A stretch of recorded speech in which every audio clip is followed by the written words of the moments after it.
ॐ नमो भगवते वासुदेवाय। ॐ नमो भगवते वासुदेवाय। नारायणं नमस्कृत्य नरं चैव नरोत्तमं देवीं सरस्वतीं व्यासं ततो जयमुदीरयेत्। नष्टप्रायेषु भद्रेषु नित्यं भागवत सेवया भगवती उत्तमश्लोके भक्तिर्भवती नैष्टुकी। निगमकल्पतरोर्गलितं फलं सुखमुखातमृतद्रवसंयुतं पिबत भागवतं रसमालयं मुहुरहो रसिका भुवि भावुकाः। ॐ अज्ञानतिमिरान्धस्य ज्ञानाञ्जनशलाकया चक्षुरुन्मिलितं येन तस्मै श्रीगुरवे नमः। श्रीचैतन्यमनोभीष्टं स्थापितं येन भूतले स्वयं रूप कदा माह्यं ददाति स्वपदान्तिकं। वन्देऽहं श्रीगुरो श्रीयुतपथकमलं श्रीगुरोन् वैष्णवांश्च श्रीरूपं साग्रजातं सहगण रघुनाथान्वितं तं सजीवं साद्वैतं सावधूतं परिजनसहितं कृष्णचैतन्यदेवं श्रीराधा कृष्णपादान् सहगण ललिता श्रीविशाखान्वितांश्च। हे कृष्ण करुणा सिन्धो दीनबन्धो जगत्पते गोपेश गोपिका कान्त राधा कान्त नमोऽस्तुते। तप्त काञ्चन गौराङ्गी राधे वृन्दावनेश्वरी वृषभानुसुते देवी प्रणमामि हरिप्रिये। वाञ्छाकल्पतरुभ्यश्च कृपा सिन्धुभ्यैव च पतितानां पावनेभ्यो वैष्णवेभ्यो नमो नमः। नमो विष्णुपादाय कृष्णप्रेष्ठाय भूतले श्रीमते भक्तिवेदान्त स्वामिन्निति नामिने। नमस्ते सारस्वते देवे गौरवाणी प्रचारिणे निर्विशेष शून्यवादी पाश्चात्य देशतारिणे। जय श्री कृष्ण चैतन्य प्रभु नित्यानंद श्री अद्वैत गदाधर श्रीवासादि गौर भक्त वृंद। हरे कृष्णा कृष्ण कृष्ण हरे हरे हरे राम राम राम हरे हरे। मुखं करोति वाचालं पङ्गुं लङ्कयते गिरिं यत्कृपातमहं वन्दे श्रीगुरुं दीनधारिणं परमानन्दं माधवं श्रीचैतन्यम् ईश्वरं। हरिगितों तत्सत् कथाञ्चन स्मृते यस्मिन् दुष्करं सुकरं भवेत् ईश्वरेति प्रीतं स्यात् श्रीचैतन्यं नमामितं। हरे कृष्णा। ஸ்ரீமத் பாகவதம் முதல் ஸ்கந்தம் 11வது அத்தியாயம் ஸ்ரீ கிருஷ்ண துவாரகைக்குள் பிரவேசித்தல். ஸோ பகவான் துவாரகையுடைய எல்லையில தான் இருக்கார், இன்னும் ஊருக்குள்ள வந்திருக்காரு, இப்பதான் அரண்மனைக்குள்ள இன்னும் போகல. ஸோ எல்லாரும் எப்படி வரவேற்றாங்க அப்படின்னு சொல்லி நம்ம பார்த்தோம். இன்னைக்கு படிக்க போற பதம் 25. நித்யம் நிரீக்ஷமானானாம் யத் அபி द्वारकौकसां न वितृप्यन्ति हि दृश ஸ்ரீயோ தாமாங்கமச்சுதம். மொழிபெயர்ப்பு பொருளுரை வழங்கியவர் திவித்ராச பக்தி வேதாந்த சுவாமி ஸ்ரீல பிரபுபாத் கி ஜெய். துவாரகாவாசிகள் அழகு களஞ்சியமான குறையற்ற பகவானை அடிக்கடி காண்பதில் பழக்கப்பட்டிருந்தனர் என்ற போதிலும் அதில் அவர்களுக்கு சலிப்பே ஏற்படவில்லை. ஸோ ஜட உருவத்துக்கும் பகவானுக்கும் இதுதான் வித்தியாசம். ஜட உருவங்கள் 4 தடவை பார்த்தோம்னா சலிப்பு தட்டிடும். ஆனா பகவானை எப்பவுமே பார்த்துக்கிட்டே இருக்கலாம். பகவானுக்கு ஒரு பேரு நேத்ரோத்சவர். நேத்திரம்னா கண்கள் இல்லையா? இந்த கண்களுக்கு எப்பவுமே நித்தியமா உற்சவரா இருக்கக்கூடிய நித்திய உற்சவர் நேத்ரோத்சவர் பகவான். அப்போ அவரை பார்த்துக்கிட்டே இருக்காங்க. ஆனாலும் அவங்களுக்கு என்ன ஆகல, அந்த அலிப்போ சலிப்போ அவங்களுக்கு ஏற்படலை அப்படின்னு நம்ம பாக்குறோம். கலைவாணி மாதாஜி படிக்கிறீங்களா?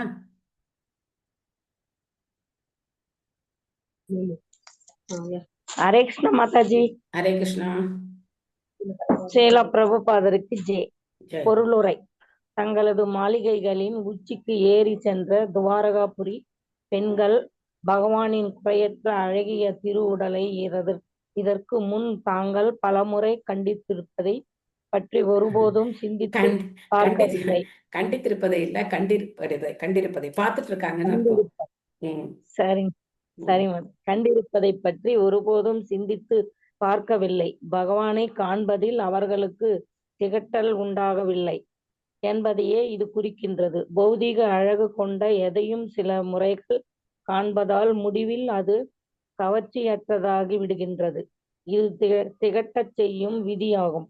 இவ்விதியால் ஜட உலகில் மட்டுமே செயற்பட முடியும். ஆன்மீக உலகில் இதற்கு இடமில்லை. குறையற்றவர் என்ற சொல் இங்கு கவனிக்கத்தக்கவராகும். ஏனெனில் தனி பெரும் கருணையால் பகவான் பூமியில் அவதரித்த போதிலும் அவர் குறையற்றவராகவே இருக்கின்றார். ஜீவராசிகள் குறையுடையவர்களாவர். ஏனெனில் ஜட உலக தொடர்புக்கு அவர்கள் உட்படும் பொழுது அவர்களுடைய ஆன்மீகத்தன்மை மங்கிவிடுகிறது. இதனால் பௌதீகமான முறையில் அடையப்பட்ட உடலில் இயற்கை சட்டங்களில் கீழ் பிறப்பு, வளர்ச்சி, மாற்றும் சூழ்நிலை, சீரழிவு மற்றும் மரணம் ஆகியவற்றுக்கு உட்பட்டதாக இருக்கின்றது. பகவானின் உடல் அத்தகையதல்ல. சுய உருவில் அவதரிக்கும் அவர் இயற்கை குணங்களின் சட்டங்களுக்கும் ஒருபோதும் உட்படுவதே இல்லை. அவரது உடல் படைக்கப்பட்டுள்ள அனைத்திற்கும் பிறப்பிடமாகும். மேலும் அது நம்முடைய அனுபவத்திற்கு அப்பாற்பட்ட அழகு களஞ்சியமாகும். பகவானின் திவ்யமான உடலில் எப்பொழுதும் புது புது அழகுகள் தோன்றிக் கொண்டே இருப்பதால் அவரது உன்னதமான உடலை காண்பதில் ஒருவருக்கும் திகட்டல் ஏற்படுவதே இல்லை. பகவானின் உன்னதமான நாமம், உருவம், இயல்புகள், பரிவாரம் போன்ற அனைத்தும் ஆன்மீகமானவை ஆகும். அவரது புனித நாமத்தை பாடுவதிலும் அவரது இயல்புகளை பற்றி விவாதிப்பதிலும் திகட்டல் உண்டாகுவதில்லை. மேலும் பகவானுடைய சாகசங்களின் எண்ணிக்கைக்கு ஓர் அளவே இல்லை. அவர் அனைத்திற்கும் பிறப்பிடமும் எல்லையற்றவருமாவார்.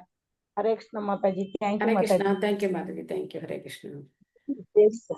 ஸோ பகவானுடைய நாமத்தை சொல்லிக்கிட்டே இருக்கலாம். ஹரே கிருஷ்ணா ஹரே கிருஷ்ணா கிருஷ்ண கிருஷ்ணா ஹரே ஹரே ஹரே ராம ராம ராம ஹரே ஹரே அப்படின்னு அதுல திகட்டல் ஏற்படுறது கிடையாது. இதே நீங்க வந்து ஒரு பௌதிக நாமம் என்ன பேராக இருக்கட்டுமே, அந்த பேரை எவ்வளவு நேரம் சொல்ல முடியும்? கொஞ்ச நேரம் சொல்ல முடியுமா? ஆனா இந்த மாதிரி நித்தியம் அந்த பேரை சொல்லிக்கிட்டே இருக்கணும் அப்படின்னா யாருமே சொல்ல மாட்டாங்க இல்லையா? அது வந்து அவங்களுக்கு பிடிச்ச நடிகரா இருக்கலாம், நடிகையா இருக்கலாம், இல்லாத போனா ஏதாவது ஒரு அரசியல் தலைவரா இருக்கலாம், யாரா வேணா இருக்கலாம். பௌதிகமான எந்த ஒரு நாமம் பேருமே நம்மளால என்ன பண்ண முடியாது, தொடர்ந்தெல்லாம் சொல்லிக்கிட்டே இருக்க முடியாது. ஆனா எப்படி அவருக்கு வந்து புது புது அழகு, பகவானுடைய அந்த தேகம் அப்படிங்கிறதுல புது புது அழகும் கவர்ச்சியும் எப்படி உண்டாகுதோ, அந்த மாதிரி பகவானுடைய நாமத்தை சொல்லும் போது நாம தூய்மை அடைய நமக்கு அதுல வந்து கவர்ச்சி அதிகமாகும். நாம தூய்மை அடையாத நிலையில இப்ப நாமத்தை சொல்றோம். நமக்குள்ள வந்து நிறைய களங்கங்கள் இருக்கு, பௌதிக களங்கங்கள் இருக்கு. அது கூடவே நம்ம நாமத்தையும் சொல்றோம். அப்போ நம்ம கொஞ்சம் கொஞ்சமா தூய்மை அடைய நாமம் நமக்கு இன்னும் சுவையுடையதா இருக்கும். அதனுடைய இனிமை நமக்கு புலப்படும். சோ அதனாலதான் எத்தனை வருஷமா நாம ஜபம் பண்ணாலும் சரி, அந்த நாம ஜபம் வந்து அவங்களுக்கு அழுத்து போறதே கிடையாது. நினைச்சு பாருங்க, ஹரிதாஸ் தாக்கூரார் நித்தியமா 3 லட்சம் நாம ஜபம் பண்ணார் அப்படின்னா எப்படி பண்ணியிருப்பார்? டெய்லி 3 லட்சம் நாமம் சொல்றார். ரகுநாதாச கோஸ்வாமி, ரூப கோஸ்வாமி, சனாதன கோஸ்வாமி இவங்கெல்லாம் வந்து எப்பவுமே பகவானுடைய நாமஸ்மரணத்திலே இருந்தாங்க. அதே மாதிரி ஸ்ரீல பிரபுபாதர், பிரபுபாதருடைய ஆன்மீக குரு பக்தி சித்தாந்த சரஸ்வதி தாக்கூரார் அவங்கெல்லாம் தொடர்ந்து நாமஜபம் பண்ணிக்கிட்டே இருப்பாங்க.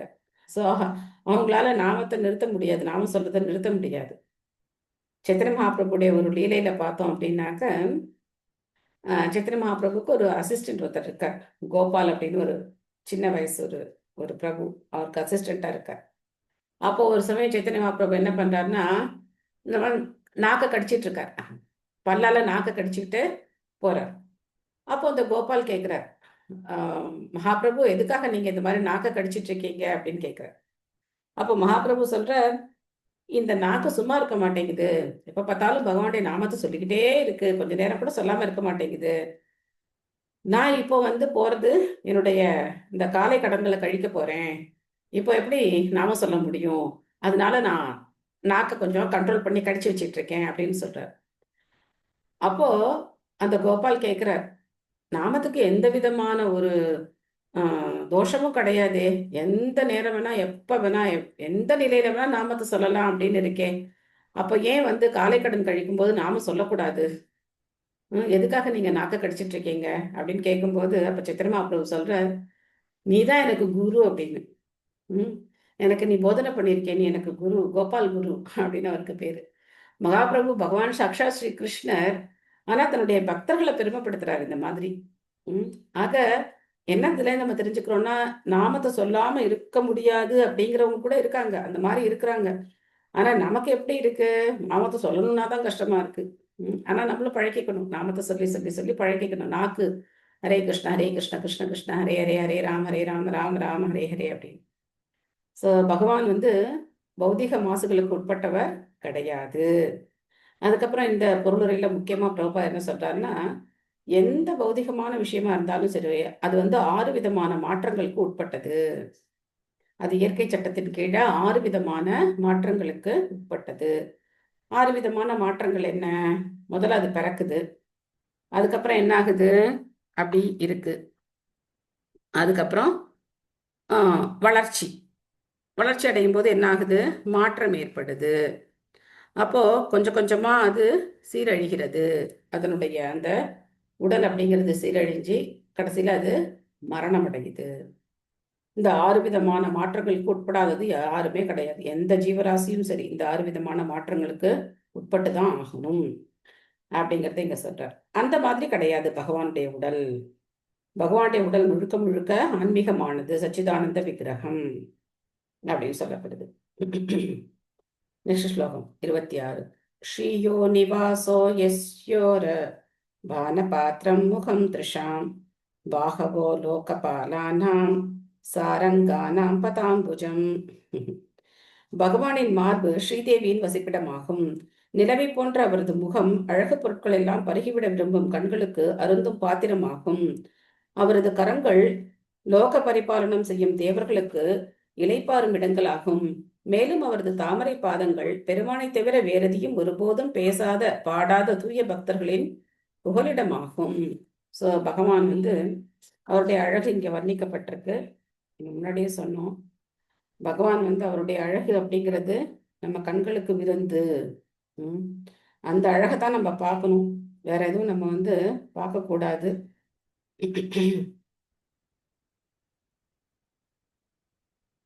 அகிலா மதஜி படிக்கிறீங்களா? கிருஷ்ணா. பொருளுரை. ஸ்ரீல பிரபுபாதருக்கு ஜெய். வெவ்வேறு பிரிவுகளை சேர்ந்த மனிதர்கள் உள்ளனர். இவர்கள் அனைவரும் வெவ்வேறு பொருட்களில் வெவ்வேறு இன்பங்களை தேடி அலைகின்றனர். லக்ஷ்மி தேவியின் அனுகிரகத்தை தேடுபவர்களும் உள்ளனர்.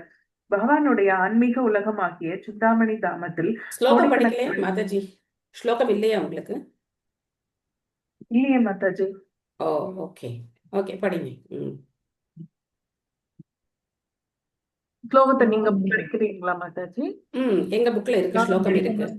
சிந்தாமணி பிரகர சத்மசு கல்பவ்ருக்ஷ லக்ஷாவ்ருதேஷு சுரபிர் விபாலயந்தம் லக்ஷ்மீ சஹஸ்ரசத சம்பிரம சேவ்யமானம். ஹரே கிருஷ்ண. சிந்தாமணி பிரகர சத்மசு கல்பவ்ருக்ஷ லக்ஷாவ்ரதேஷு சுரபிரவிபாலயந்தம் லக்ஷ்மீ சஹஸ்ரசத சம்பிரம சேவ்யமானம் கோவிந்தமாதி புருஷம் தமஹம் பஜாமி. இது பிரம்ம சம்ஹிதால இருக்கக்கூடிய ஸ்லோகம். ஸோ இதோட அர்த்தம் பிரபுபாதர் கொடுத்திருக்கார், நீங்க படிக்க மாதாஜி. ஓகே. பகவானுடைய ஆன்மீக உலகமாகிய சிந்தாமணி தாமத்தில் கோடிக்கணக்கான லட்சுமி தேவிகள் பயபக்தியுடன் அவருக்கு எப்பொழுதும் சேவை செய்கின்றனர் என்ற தகவலை இத்தகைய மனிதர்களுக்காக வேத நூல்கள் வழங்குகின்றன. இந்த சிந்தாமணி தாமத்தில் உள்ள எல்லா மரங்களும் கற்பக கோவிந்தம் ஆதிபுருஷம் தமகம் பஜாமி பிரம்ம சம்ஹிதை 5.29 மரங்கள் ஆகும். அங்குள்ள கட்டிடங்கள் சிந்தாமணி கற்களால் ஆனவை ஆகும். பகவான் கோவிந்தன் அங்கு அவரது இயற்கையான தொழிலாகிய சுரபி பசுக்களை மேய்ப்பதில் ஈடுபட்டுள்ளார். பகவானுடைய தேக அம்சங்களால் நாம் கவரப்படுவோமானால் மேற்கூறிய லட்சுமி தேவிகளை தானாகவே நம்மால் காண இயலும். அர்வவாதிகள் கொண்டுள்ள வரட்டு கற்பனையான பழக்கத்தினால் அவர்களால் இத்தகைய லட்சுமிகளை காண முடிவதில்லை. சிருஷ்டியின் அழகால் கவரப்பட்டுள்ள ஓவியர்கள் பூரண திருப்தியை பெற பகவானின் அழகிய முகத்தை காண்பது நல்லது. பகவானின் முகம் அழகே வடிவானதாகும். அழகிய இயற்கை என்று அவர்களால் அழைக்கப்படுவது அவரது சிரிப்பாகும். பறவைகளின் இனிய பாடல்கள் என்று அவர்களால் அழைக்கப்படுவது பகவானின் மெல்லிய குரலோசை ஆகும். பிரபஞ்ச பரிபாலனத்தை நிர்வகிக்கும் தேவர்கள் உள்ளனர். நாட்டு நிர்வாகத்தை நடத்தும் அற்பமான கடவுள்களும் உள்ளனர். இவர்கள் நாட்டின் எதிரிகளிடம் அச்சம் கொண்டு வாழ்கின்றனர். ஆனால் பகவானின் கரங்களில் இவர்கள் புகலிடம் கொள்வார்களானால் எதிரிகளின் தாக்குதலிலிருந்து பகவானால் அவர்கள் எப்பொழுதும் பாதுகாக்கப்படுவார்கள். நிர்வாக பொறுப்பில் ஈடுபட்டுள்ள பகவானின் உண்மையான சேவகர் ஒருவர் மிகச்சிறந்த நிர்வாகியாக இருப்பார். அவரால் பொதுமக்களின் உரிமையை நன்கு பாதுகாக்க முடியும்.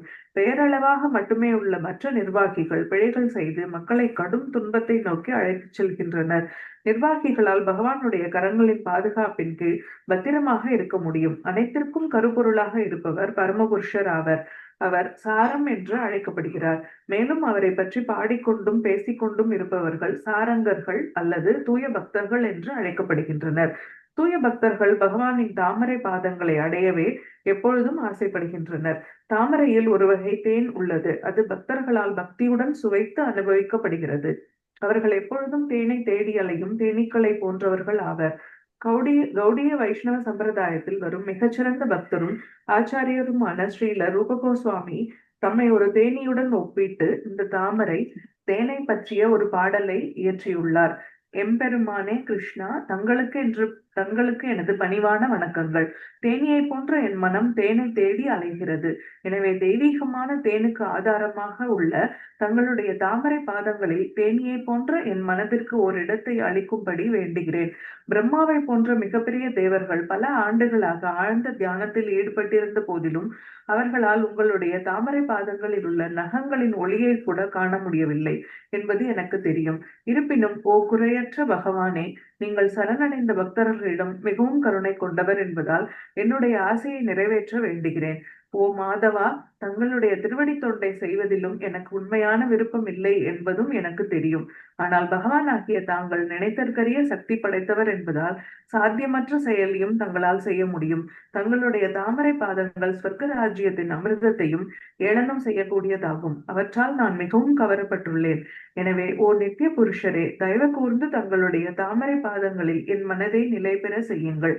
இதனால் திவ்யமான உங்களுடைய தொண்டின் சுவையை என்னால் நித்தியமாக சுவைத்து அனுபவிக்க இயலும். பகவானின் தாமரை பாதங்களில் வைக்கப்படுவதில் பக்தர்கள் திருப்தி அடைகின்றனர்.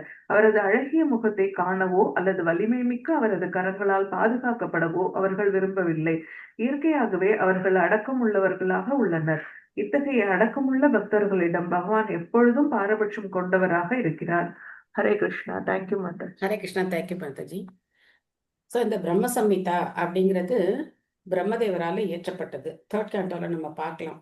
பிரம்மதேவர் அவர் பகவான் படைச்சதுக்கு அப்புறம் பிரம்மதேவர் அவர் யாருன்னு தெரியாம குழப்பம் அடைகிறார். தான் யார் அப்படிங்கிறதே அவருக்கு தெரியல. அதுக்கப்புறம் தன்னுடைய மூலத்தை தேடி போறார். அதையும் அவரால் கண்டுபிடிக்க முடியல. ஸோ அந்த டீட்டெயில்ஸ்லாம் நம்ம 2nd canto 3rd cantoலாம் ரிப்பீட்டடா பார்க்கலாம். படைப்புன்னு வரும்போது எப்படி கர்ப்போதரசாயி விஷ்ணுடைய நாபியிலேருந்து ஒரு தாமரை தண்டு அந்த தாமரை தண்டுல பிரம்மா வந்தார். அதுக்கப்புறம் பிரம்மா வந்ததுக்கப்புறம் அவர் என்னென்ன பண்ணார் அப்படிங்கிறதுலாம் பல தடவைகள் சொல்லப்பட்டிருக்கு. அப்போ நம்ம அதை படிக்கலாம். அதுக்கப்புறம் பகவான் பிரம்மாவுக்கு காட்சி கொடுக்குறார். ஸோ அந்த இடைச்சிறுவனா இந்த புல்லாங்குழலோட மயிலிறகோட அந்த பாலகனா பிரம்மாவுக்கு அவருடைய இதயத்துல பகவான் காட்சி கொடுக்குறார். அந்த காட்சியை பார்த்ததுக்கு அப்புறம் பிரம்மா இந்த பிரம்ம சம்ஹிதையை எழுதுறார். ரொம்ப அற்புதமான ஸ்லோகங்கள், பிரம்ம சம்ஹிதா ஸ்லோகங்கள். ஸோ அதுல பார்த்தோம் அப்படின்னா அப்போ அவர் பகவானை மட்டும் பார்க்கல, பகவானுடைய தாமத்தையும் பார்த்திருக்கார். சிந்தாமணி பிரகர சத்மஷு கல்ப விருக்ஷ. ஸோ பகவானுடைய தாமம் சிந்தாமணி கற்களால ஆனது. நாம இங்க மேக்சிமம் என்ன போடலாம், கிரானைட் போட்டு வீடு கட்டலாம். சில பேர் ரொம்ப பணம் இருந்தது அப்படின்னு சொன்னா இன்னும் கொஞ்சம் பலன்னு தங்கத்தாலேயோ வைரத்தாலேயோ வச்சு இழைக்கலாம். ஆனா சிந்தாமணி கற்களால நம்மளால என்ன பண்ண முடியாது, வீடு கட்ட முடியாது. இது இங்க கிடையவும் கிடையாது. சிந்தாமணி கற்கள் ஆன்மீக உலகத்துலதான் இருக்கு. அப்போ அந்த கற்களே எப்படி அப்படின்னாக்க கேட்டதை கொடுக்கக்கூடிய சிந்தாமணி கற்கள், பிரகாசமானது. அந்த மாதிரி இருக்கிற அந்த தாமம். அப்ப அங்க இருக்கிற மரங்கள் என்ன மரங்கள், கற்பக விருட்சங்கள். அப்போ அந்த மாதிரி ஒரு ஆப்புரண்டான இடத்துல கிருஷ்ணர் என்ன பண்ணிட்டு இருக்காரு அப்படின்னா ரொம்ப சூப்பரான காரியம் பண்றார். லக்ஷா விரதேஷு சுரபிர் அபிபாலயந்தம். என்ன அர்த்தம் இதுக்கு? லக்ஷா விரதேஷ் அப்படின்னா என்ன அர்த்தம்? லட்சக்கணக்கான சுரபி பசுக்களை மேய்ச்சிட்டு இருக்காராம். அங்க போய் என்ன பண்ணிட்டு இருக்கார் பகவான்? மாடுதான் மேய்ச்சிட்டு இருக்கார். மாடு மேய்க்கிறது தான் அவருக்கு ரொம்ப இஷ்டமான ஒரு வேலை. மாடு மேய்ச்சிட்டு இருக்கார். என்ன மாதிரி மாடு? சுரபி பசுக்களை மேய்ச்சிட்டு இருக்கார் பகவான். அபிபாலயந்தம், சுரபி பசுக்களை மேய்ச்சிட்டு இருக்கார். சரி, இவர் தான் மாடு மேய்க்கிறாரே, மற்றவங்க எல்லாம் என்ன பண்றாங்க? லக்ஷ்மி சகசிரசத சம்பிரம சேவியமானம். இந்த இந்த தேர்ட் லைன்ல ரொம்ப முக்கியமான வார்த்தை என்னன்னா சம்பிரம அப்படிங்கிற வார்த்தை. லக்ஷ்மி, எத்தனை லக்ஷ்மி? ஒரு லக்ஷ்மியா? சகசிர சத. சகசிரம்னா எல்லாருக்கும் தெரியும் இல்லையா? 1000. சதன்னா 100. 1000 × 100 போட்டோம்னா லட்சக்கணக்கான லக்ஷ்மிகள் அங்க இருக்காங்களாம். லட்சக்கணக்கான லக்ஷ்மிகள் இந்த மாடு மேய்க்கிற பகவானுக்கு என்ன பண்ணிட்டு இருக்காங்களாம்? சம்பிரம சேவியமானம், ரொம்ப பணிவோட சேவை பண்ணிட்டு இருக்காங்க. லக்ஷ்மி சகசிரசத சம்பிரம சேவியமானம். அத்தகைய கோவிந்தனை நான் வழிபடுறேன். கோவிந்தம் ஆதி புருஷம் தமகம் பஜாமி, நான் அவரை விழுந்து நமஸ்கரிக்கிறேன் அப்படின்னு சொல்லி பிரம்மா சொல்றார். ஸோ இந்த மாதிரி இந்த லைன்ஸ்ல கொஞ்சம் முன்ன பின்ன இருக்கு, அதை கொஞ்சம் நீங்க சரி பண்ணிக்கணும். பகவான் கோவிந்தன் அங்கு அவரது இயற்கையான தொழிலாகிய சிறப்பு பசுக்களை மேய்ப்பதில் ஈடுபட்டுள்ளார். இதெல்லாம் இருக்கு அங்க. இந்த முன்னாடி லைன், இந்த சிந்தாமணி தாமத்தில் உள்ள எல்லா மரங்களும் கற்பக மரங்களாகும். இந்த மரங்களாகும் இதோட சேரணும். கோவிந்த மாதி புருஷம் தமகம் பஜாமி, பிரம்ம சம்ஹிதை 5.29 அப்படி வரணும். லைன் பார்த்தீங்கன்னா உங்களுக்கு அர்த்தம் அப்பதான் சரியா வரும். ஓகே மாதா. புரியுதா? 4th line, 4th or 5th வருது. 5th line. புரியுது. ஸோ அப்படி வரணும். ஸோ அங்க பகவான் வந்து இதை பண்ணிட்டு இருக்க. ஸோ பிரபுபாதர் என்ன சொல்றாரு அப்படின்னாக்க, எதுக்கு இந்த அருவவாதிகள் இவ்வளோ கஷ்டப்படுறாங்க? பகவானுடைய உருவத்தை ஏத்துக்க முடியாம எதுக்கு இவ்வளவு கஷ்டப்படுறாங்க? எல்லாருக்கும் அழகை பார்க்கணும்னு ஆசை இருக்கு, இயற்கை காட்சிகளை பார்க்கணும்னு ஆசையா இருக்கு, அந்த இயற்கையை பார்த்து மயங்கி நிக்கிறவங்க எல்லாம் இருக்காங்க. ஆனா பகவத்கீதையில பகவான் என்ன சொல்றார்? இந்த இயற்கை, இந்த அழகு எல்லாமே என்னுடைய தேஜஸினுடைய ஒரு துளிதான் அப்படின்னு சொல்றார். மம தேஜோம்ச சம்பவம் அப்படின்னு சொல்றார். அம்ச அப்படின்னா சின்ன பாட்டு தான் என்னுடைய ஒரு இந்த அம்சங்கள்ல இது ஒரு என்னுடைய தேஜஸ்ல இது ஒரு சின்ன அம்சம் தான் அப்படின்னு சொல்றார். ஜஸ்ட் இந்த ஜட உலகத்துடைய அழகிலேயே மயங்கி நிக்கிறாங்களே, இன்னும் பாகவதம்லாம் படிச்சா அவங்க என்ன பண்ணுவாங்க? எத்தனை விதமான கிரக அமைப்புகள் இருக்கு, எத்தனை விதமான கிரகங்கள்ல எத்தனை விதமான வாழ்க்கை முறைகள் இருக்கு. அதுல பிரபா சொல்ற இந்த லக்ஷ்மிகள் எல்லாம் அவங்களால பார்க்கவே முடியாதுங்கிற. ஆக்சுவலா சொர்க்கலோகத்துல இருக்கிற பெண்களே ரொம்ப அழகுன்னு சொல்றாங்க. நான் நார்மலா கேள்விப்பட்டிருப்போம்ல, ரம்பா, ஊர்வசி, மேனகா, அந்த பேர்லாம் கேள்விப்பட்டிருப்போம். ஸோ அவங்கெல்லாம் அழகு அப்படிங்கிற ரொம்ப அழகானவங்க அப்படின்னு கேள்விப்பட்டிருப்போம். அவங்க யாரை பார்த்து மயங்குவாங்களாம்? வைகுண்டத்துல இருக்கிறவங்கள பார்த்து அவங்க மயங்குவாங்களாம். வைகுண்டத்துல இருக்கிறவங்களுடைய விட அழகு யாரு அப்படின்னா, கோலோக பிருந்தாவனத்துல இருக்கக்கூடிய கோபியர்கள் அழகு அதை விட அழகு. ஸோ அந்த அழகெல்லாம் இவங்களால என்ன பண்ண முடியாது, பார்க்க முடியாதுன்னு சொல்றாரு. ஏன்னா நீ தான் அருவம் நினைச்சிட்டு இருக்கியே, உனக்கு தான் உருவம் இல்லைன்னு நினைச்சிட்டு நீ எப்படி இந்த உருவத்தை பார்க்க போறோம்னால பார்க்க முடியாது. ஆனா பக்தர்கள் என்ன பண்ணுவாங்களாம், இதெல்லாம் அவங்களால பார்க்க முடியும் அப்படின்னு சொல்றார். ஸோ அதுக்கப்புறம் இந்த உலக நிர்வாகத்தை பத்திலாம் சொல்றார் பிரபுபாதர். ஸோ இந்த நிர்வாகிகள் எல்லாருமே பகவானுடைய கரங்கள்ல அடைக்கலம் எடுத்துக்கணும். அப்போ பகைவர்களுடைய பயத்திலேருந்து அவங்க காப்பாற்றப்படுவாங்க அப்படின்னு சொல்றார். அதுக்கப்புறம் அருமையான ஸ்ரீல ரூப கோஸ்வாமியுடைய பிரார்த்தனை. அவர் தன்னை ஒரு தேனியா பாவிச்சு பகவானுடைய தாமரை பாதங்கள்ல இருக்கிற தேனை சுவைத்து அனுபவிக்கணும் அப்படின்னு சொல்லி பிரார்த்தனை பண்றார். அதெல்லாம் அவர் என்ன சொல்லிக்கிறார்? எனக்கு உங்களுக்கு சேவை பண்றதுலாம் ஒன்றும் என் மனசெல்லாம் ஒன்றும் அதுலலாம் ஒன்றும் ஈடுபட மாட்டேங்குது, நீங்க தான் எனக்கு அதுக்கு உதவி செய்யணும் அப்படின்னு சொல்ற அருமையான வார்த்தைகள். ரூப கோஸ்வாமி அப்படியா இருக்கார்? மந்திரி பதவியெல்லாம் விட்டுட்டு என்ன பண்றார்? விருந்தாவனத்துல மரத்தடியில ஜஸ்ட் ஒரு இடுப்புல ஒரு துண்டை மட்டும் கட்டிக்கிட்டு அவர் பகவானுடைய சேவையில ஈடுபட்டிருக்கார். ஸோ பௌதிகமா இந்த மாதிரி இருக்கிறவங்க, நாட்டுக்காக இந்த மாதிரி உடைய துறந்தவங்களை நம்ம பெரிய மகாத்மாலாம் சொல்லி அவங்களுக்கு என்னென்னமோ பேர்லாம் கொடுத்து பெரிய தலைவர்கள்லாம் சொல்றோம். ஆனா ரூப சனாதன கோஸ்வாமிகளை பத்தி யாருக்கும் தெரியாது.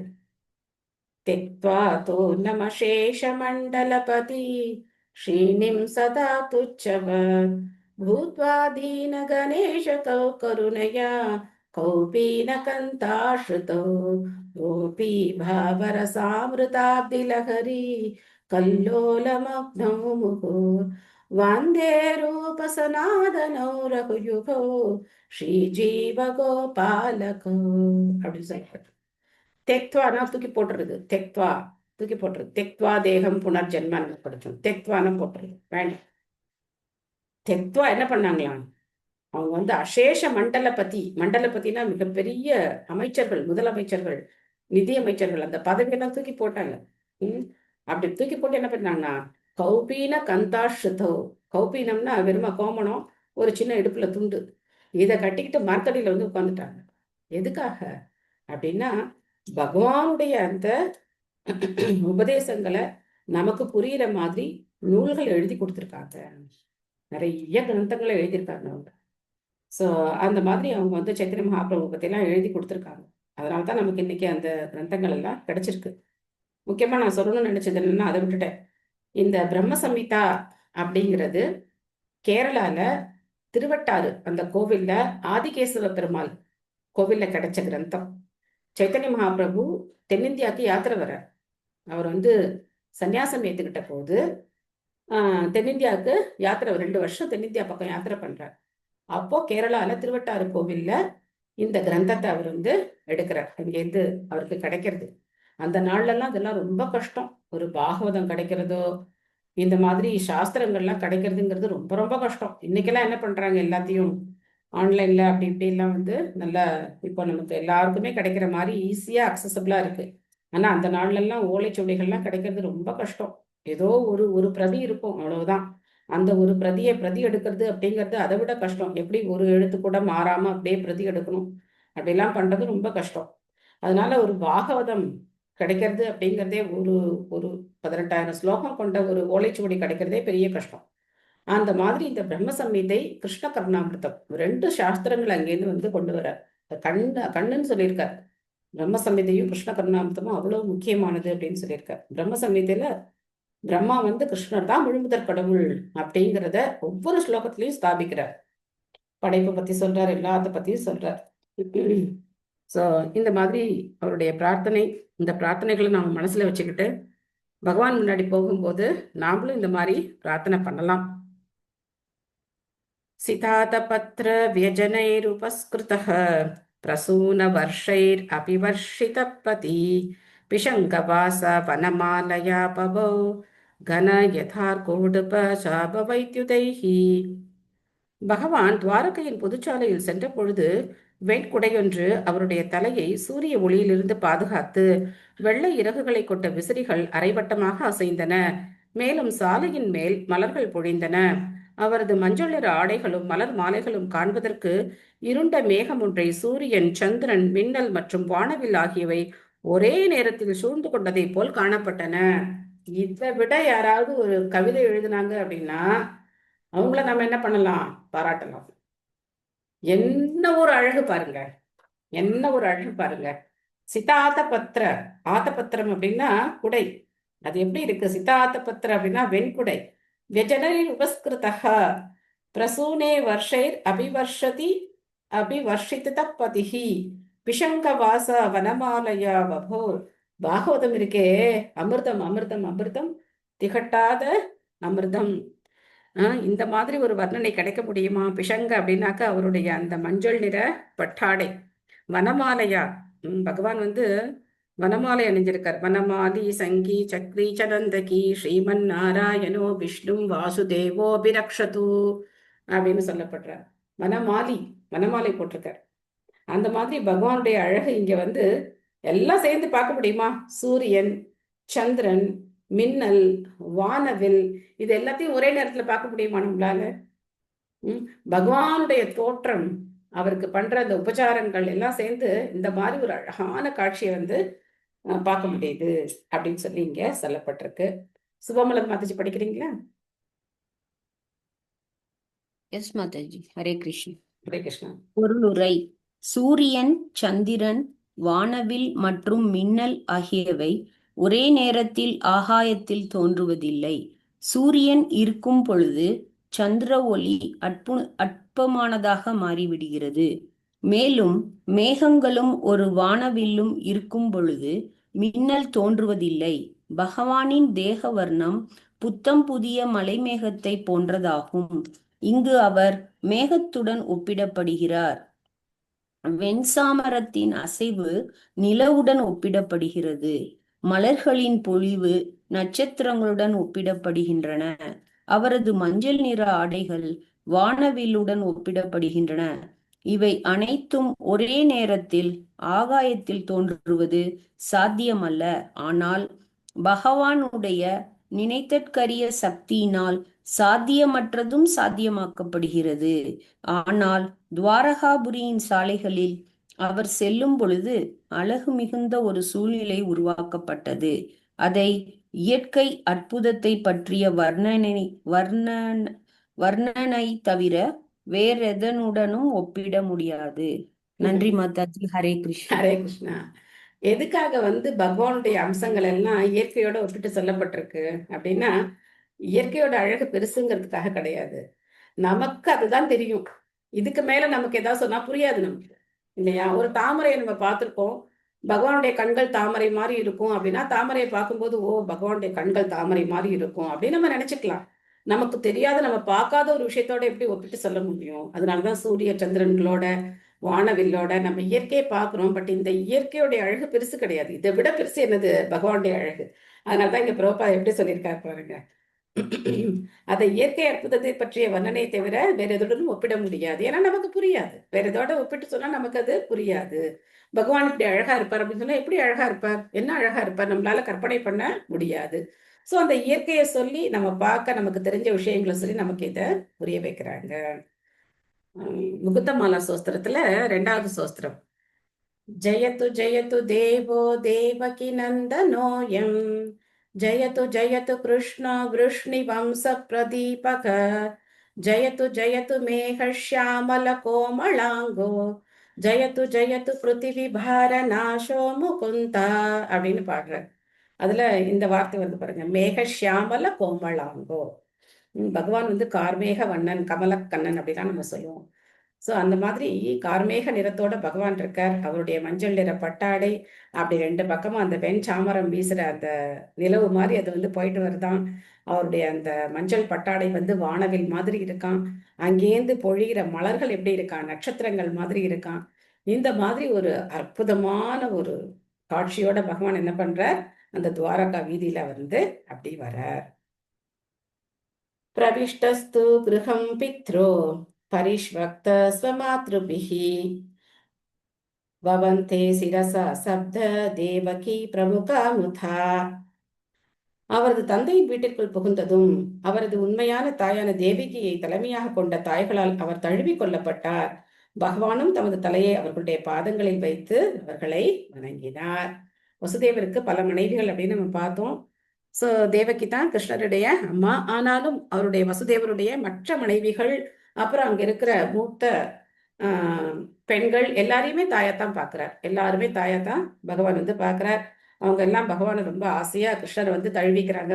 அவங்க கண்ணுக்கு அவர் எப்படி தெரிகிறார், குழந்தையாவே தெரிகிறார். இவர் பரமபுருஷ பகவான் இப்படிப்பட்டவர் அப்படிப்பட்டவர்லாம் அவங்க பாக்குறது இல்ல. அவங்களுக்கு அவர் குழந்தையாவே இருக்கார். அதனால குழந்தை வந்தா எப்படி நம்ம ஆசையா ஓடி போய், ஆனா அதெல்லாம் ரொம்ப கஷ்டம் இந்த காலத்துல.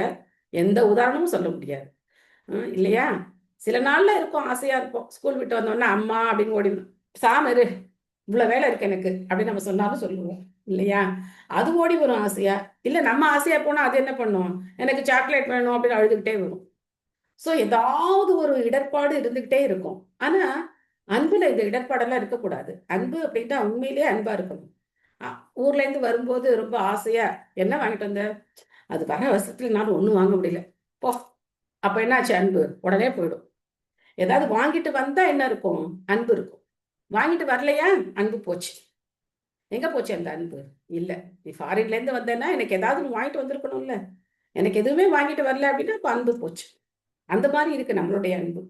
ஆனா இங்க பாருங்க எப்படி எல்லாரும் பகவான் அப்படியே ஆற தழுவிக்கிறாங்களா. சோ பொருளுரை ஜி சாந்தி மாதாஜி படிக்கிறீங்களா? ஹரே கிருஷ்ணா மாதாஜி. ஹரே கிருஷ்ணா. மொழிபெயர்ப்பு பொருளுரை வழங்கிய தெய்வத்திரு அரச பக்தி வேதாந்த சுவாமி ஸ்ரீல பிரபுபாதருக்கு ஜெய். பொருளுரை. பகவான் ஸ்ரீ கிருஷ்ணரின் தந்தையான வசுதேவர் அவரது 18 மனைவிகளுடன் தனித்தனி வீடுகளில் வாழ்ந்ததாக தெரிகிறது. அவர்களில் ஸ்ரீமதி தேவகி கிருஷ்ணரின் உண்மையான தாயாவார். ஆயினும் மற்றெல்லா மாற்றாந்தாய்களும் அவரிடம் சம அன்பு கொண்டிருந்தனர். இது அடுத்த பதத்தில் தெளிவாகும். பகவான் ஸ்ரீ கிருஷ்ணரும் அவரது உண்மையான தாயை மாற்றாந்தாய்களிடம் இருந்து வேறுபடுத்தி காணவில்லை. விழாவிற்கு வந்திருந்த வசுதேவரின் 7 மனைவிகளையும் அவர் சமமாக வணங்கினார். சாஸ்திரங்களின்படியும் 7 தாய்கள் உள்ளனர். பெற்ற தாய், ஆன்மீக குருவின் மனைவி, பிராமணரின் மனைவி, அரசரின் மனைவி, பசு, தாதி மற்றும் பூமி. இவர்கள் அனைவருமே தாய்களாவர். தந்தையும் ஆன்மீக குருமார்களில் ஒருவராவார். எனவே சாஸ்திர விதிகளின்படி தந்தையின் மனைவியாக உள்ள மாற்றான் தாயும் ஒரு தாயாவார். அகிலலோக நாயகரான பகவான் ஸ்ரீ கிருஷ்ணர் மாற்றான் தாய்களை ஒருவர் எப்படி நடத்த வேண்டும் என்பதை போதிப்பதற்காகவே ஒரு சீரிய மகனின் பாகத்தை ஏற்றுள்ளார். Hare Krishna Mataji. Thank you Hare Mataji. Krishna, Hare thank you Krishna. Mataji, Hare Krishna. So நமக்கு ஒவ்வொருத்தருக்கும் 7 தாய் இருக்காங்க. இது வந்து கிருஷ்ணருக்கு கிடையாது, ஒவ்வொருத்தருக்கும் 7 தாய் இருக்காங்க. யார் யாரு? நம்மளை பெற்ற தாய், அதுக்கப்புறம் ஆன்மீக குருவுடைய மனைவி, பிராமணரின் மனைவி, அரசரின் மனைவி, பசு, தாதி. தாதி அப்படின்னாக்க பிரசவம் பார்க்குறவங்க, அதுக்கப்புறம் பூமி. இந்த 7 தாய்கள் ஒவ்வொருத்தருக்கும் இருக்காங்க. தாதின்னா என்ன மாதாஜி? டெலிவரி பண்றாங்க இல்லையா? டெலிவரி பண்ணிட்டு அந்த ஓகே. நாள்ல எல்லாம் பார்த்தோம் அப்படின்னாக்க, யார் வந்து டெலிவரி அவங்க குழந்தை பிறந்திருக்கோ அவங்க கூடவே கொஞ்ச நாள் சில பேர் இருப்பாங்க. ஒரு 3 மாசம் கை குழந்தைய வச்சு வளர்த்துட்டு இருப்பாங்க. சில பேர் வந்து அவங்களே இந்த குழந்தைக்கு பாலும் கொடுப்பாங்க சில பேர். அதெல்லாம் அந்த நாள்ல கிராமத்துல எல்லாம் இந்த குழந்தை இந்த அம்மான்னு தான் பார்க்க மாட்டாங்க. பசிச்சுதுன்னா அந்த குழந்தைக்கு இந்த இன்னொருத்தவங்க குழந்தை பெற்றிருந்தா கூட உடனே அந்த குழந்தை கூட அவங்க பால் கொடுத்துருவாங்க. அந்த மாதிரி எல்லாம் கேள்விப்பட்டிருப்போம் நம்ம. இப்ப கிடையாது. பட் முன்னாடி அந்த மாதிரி நீங்க யாராவது கேள்விப்பட்டிருக்கீங்களா அந்த மாதிரி? இல்ல மாதாஜி. இல்ல. Yes mataji, yes mataji. அது ஜாயிண்ட் ஃபேமிலியில நடக்கும் மாதாஜி. ம், எங்களுதெல்லாம் பெரிய ஃபேமிலி, ஜாயிண்ட் ஃபேமிலி பெங்களூர்ல. ம். அப்போ வந்து பாட்டி அம்மாவுக்கும் எங்க சின்ன தாத்தாவுக்கும் ஒரே வயசு. அவங்க ஹஸ்பண்டோட தம்பிக்கும் 2 பேருக்கும் பால் இல்லாம போகும்போது கொடுப்பாங்களாம். அந்த மாதிரி எல்லாம் நடக்கும். இப்ப அக்கம் பக்கத்து வீட்டுல எங்க இருக்கிறவங்க கூட எங்க கொடுப்பாங்க. பாப்பாவோட அம்மாங்க மாதாஜி இறந்துட்டாங்களாம். அப்ப ம். வேற கேஸ்ட் ஒரு அம்மா வந்து அவங்க வந்து பால் கொடுப்பாங்களாம். எடுத்து குழந்தைய எடுத்து பால் அதான் கொடுப்பாங்களாம் அக்கம் சொல்லுவாங்க. பக்கத்துல இருக்கிறவங்க கூட கொடுப்பாங்க. அந்த குழந்தை அழுதுது அப்படின்னா வேற யார் வேணா கேஸ்ட் தான் அவங்க. கொடுப்பாங்க.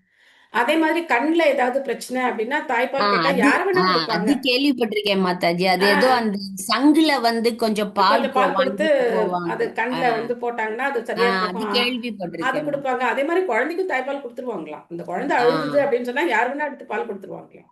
ஆ, சோ அந்த மாதிரி. ஆனா சரி. இங்க குறிப்பா தாதின்னு சொல்றது யாருன்னா, டெலிவரிக்கு அப்புறம் டெலிவரி பண்றவங்க கூட இருந்து ஹெல்ப் பண்ணி அந்த குழந்தைய வளர்க்கறதுக்கு ஹெல்ப் பண்றவங்க தாதின்னு சொல்லப்படுறாங்க. ஓகே மிச்சு. நன்றி. ஹரே கிருஷ்ணா. அதுக்கப்புறம் பூமி தாய். நம்ம அது தெரியும். பூமி தாய் அப்படிங்கறத நம்ம வந்து எப்பவுமே சொல்லுவோம். இங்க முக்கியமான ஒரு விஷயம் என்ன பார்க்கணும் அப்படின்னா, ஆன்மீக குரு அப்படிங்கிறவர் சன்னியாசியா தான் இருக்கணுங்கிற அவசியம் கிடையாது. நம்ம ஆன்மீகத்தையும் குடும்ப வாழ்க்கையும் நம்ம போட்டு என்ன பண்ணிக்கிறோம்? குழப்பிக்கிறோம். ஒரு கிரகஸ்தர் கூட என்ன பண்ணலாம்? குருவா இருக்கலாம், ஆன்மீக குருவா இருக்கலாம். அவங்க தாடி வச்சிருக்கலாம், முனிவரா இருக்கலாம். ஆனா அவங்களுக்கு திருமணமாகி மனைவி இருக்கலாம். சோ இதெல்லாம் கிண்டல் பண்றதுக்கான விஷயம் கிடையாது. இது என்ன அப்படின்னாக்க, அவங்க வர்ணாசிரம முறைப்படி கரெக்டா வாழ்றாங்க. கிரகஸ்த ஆசிரமத்துல எப்படி இருக்கணுமோ அப்படி வாழ்றாங்க. ஆன்மீகம்னா என்ன நினைக்கிறாங்க? புலனின்பமே அங்க கிடையாது அப்படின்னு நினைக்கிறாங்க. புலனின்பமே இல்லாம இருக்கணும் அப்படின்னு ஒரு சாரார் நினைக்கிறாங்க. அவங்களுக்கு எப்படி கல்யாணம் ஆகி அவங்களுக்கு எப்படி மனைவி எல்லாம் வச்சிருக்காங்க, அதுக்கப்புறம் அவர் என்ன முனிவர் அப்படின்னு நினைக்கிறாங்க. அந்த மாதிரி கிடையாது. ரிஷி முனிவர்கள், ரிஷி பத்தினிகள் எல்லாரும் இருக்கத்தான் செய்யறாங்க. அவங்க என்ன பண்றாங்க அப்படின்னா, சாஸ்திர முறைப்படி அவங்க வந்து தாம்பத்தியம் அவங்க அவங்க வச்சுக்கிறாங்க.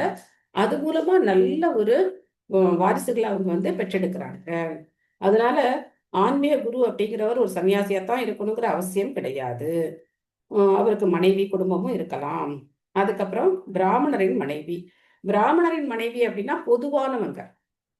எல்லா பிராமணர்களுடைய மனைவியும் நமக்கு சொல்லிக் கொடுக்குறவங்க, சொல்லிக் கொடுக்காதவங்கன்னு கிடையாது. ஒரு பிராமணர் அப்படின்னா அவருடைய மனைவியை நம்ம வந்து தாயா பார்க்கணும். இது வந்து பிறப்பினால மட்டும் கிடையாது. அந்த குணம் இருக்கிற எல்லாருக்குமே இது வந்து பொருந்தும். அடுத்தது அந்த காலத்துல அரசாட்சி இருந்தது. அப்ப ராணியும் யாரு? அரசர் அந்த நாட்டுக்கு தந்தை அப்படின்னா அரசி அந்த குடிமக்களுக்கு ஒரு தாய் மாதிரி அவங்க இருக்கணும். பசு பாவம் இன்னைக்கு அதோட நிலைமை இல்லையா? எல்லாம் கசாப்பு கடைக்கு அனுப்பி விட்டுறாங்க. அது பால் நமக்கு கொடுக்குது. ஆனா யாரும் அதை வந்து தாயா நினைக்கிறது இல்லை. உண்மையிலேயே பசுவுடைய பாலை குடிக்காம யாராவது வளர்ந்துருப்பாங்களா அப்படின்னா வளர்ந்துருக்கவே முடியாது. ஆனா அந்த நன்றி கூட இல்லாம என்ன பண்றாங்க? அதை வந்து கசாப்பு கடைக்கு அனுப்பிச்சிடுறாங்க. அந்த மாம்சத்தை போய் சாப்பிட்றாங்க.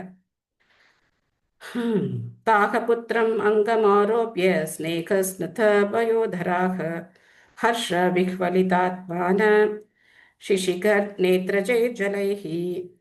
தங்களது புதல்வனை தழுவிக்கொண்ட அவர்கள் பிறகு அவரை தங்களது மடிகளில் அமர்த்தி கொண்டனர். தூய அன்பினால் அவர்களது சனங்களில் இருந்து பால் சுரந்தது. ஆனந்த பரவசத்தால் கண்களிலிருந்து பெருகிய அவர்களுடைய கண்ணீர் பகவானை நனைத்தது. என்ன மாதிரி ஒரு பாசம்! அன்னைக்கே கூட உங்கள்கிட்ட சொன்னேன், இத்தனை வருஷம் கழிச்சு பகவானுக்கு 125 வயசு, ஆனா அப்ப பார்த்தாலும் அவங்களுக்கு பால் சுரக்குது அப்படின்னாக்க அது என்ன மாதிரியான ஒரு மனோபாவத்துல அவங்க இருப்பாங்க அப்படின்னு சொல்லி நம்ம பார்க்கலாம். பகவான் ஸ்ரீ கிருஷ்ணர் பிருந்தாவனத்தில் இருந்த பொழுது பசுக்களும் கூட அவரிடம் உள்ள பாசத்தினால் பால் சுரந்தன. அவரும் பாசமுள்ள ஒவ்வொரு ஜீவராசிகளிடமிருந்தும் பாறை கறப்பது வழக்கம். எனவே அவரது சொந்த தாய்க்கு சமமான நிலையில் இருந்த மாற்றாந்தாய்களை பற்றி சொல்ல தேவையில்லை. இந்த மாதிரி ஒரு அன்பை பகவான் மேல பொழியிறாங்க. அதாவிச்சஸ்வபவனம் சர்வ காமம் அனுத்தமம் பிரசாதா யத்ர பத்னீனாம் சஹஸ்ராணி ச ஷோடஷ. அதன் பிறகு பகவான் முற்றிலும் பூரணமாக இருந்த அவரது சொந்த அரண்மனைகளுக்குள் புகுந்தார். 16,000க்கும் அதிகமான எண்ணிக்கையை கொண்ட அவரது மனைவிகள் அவற்றில் வாழ்ந்தனர். ஒவ்வொருத்தருக்கும் ஒவ்வொரு தனி அரண்மனை, ஒவ்வொரு தனித்தனி அரண்மனையில அவங்க ஒவ்வொருத்தரும் இருக்காங்க. செல்வகுமாரி மாதாஜி படிக்கிறீங்களா?